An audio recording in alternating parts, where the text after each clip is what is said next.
Docteur Caton, l'Académie de chirurgie a reçu la SOFCOT, Société française de chirurgie orthopédique. On a beaucoup parlé des prothèses du genou notamment. Est-ce que vous pouvez nous dire dans quelles circonstances on va mettre une prothèse du genou? Les prothèses du genou en France ont vu leur nombre doubler en 10 ans et on met actuellement plus de 100 000 prothèses du genou chaque année.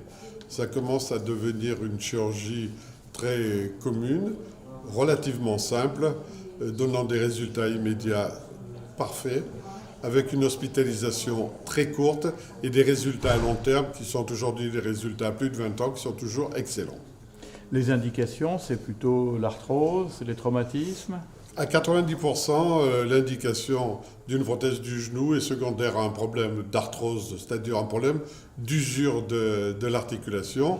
Et le signe principal qui doit avertir le patient, c'est la douleur permanente au niveau du genou, avec une impotence fonctionnelle, une difficulté dans les gestes de la vie quotidienne et parfois des douleurs nocturnes. Est-ce que vous pouvez nous dire s'il y a des complications? Il y a des complications à toute chirurgie. Néanmoins, les complications en chirurgie orthopédique et notamment en chirurgie du genou sont aujourd'hui extrêmement minimes.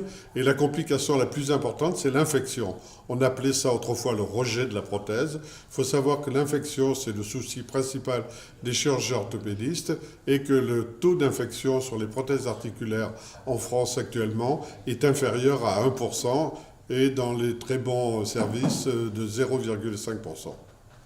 Alors, une fois que le malade est rentré à la maison, quels sont les signes qui vont alerter s'il doit recontacter son généraliste ou son chirurgien?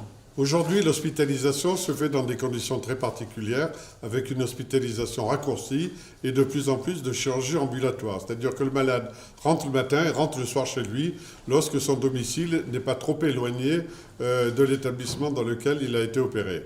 Ce qui doit alerter le patient, ce sont des douleurs très importantes, une rougeur au niveau de l'articulation, une fièvre qui peut durer quelques jours, c'est-à-dire une élévation de température plus importante, auquel cas il doit très rapidement appeler le service qui l'a traité ou voir son médecin traitant.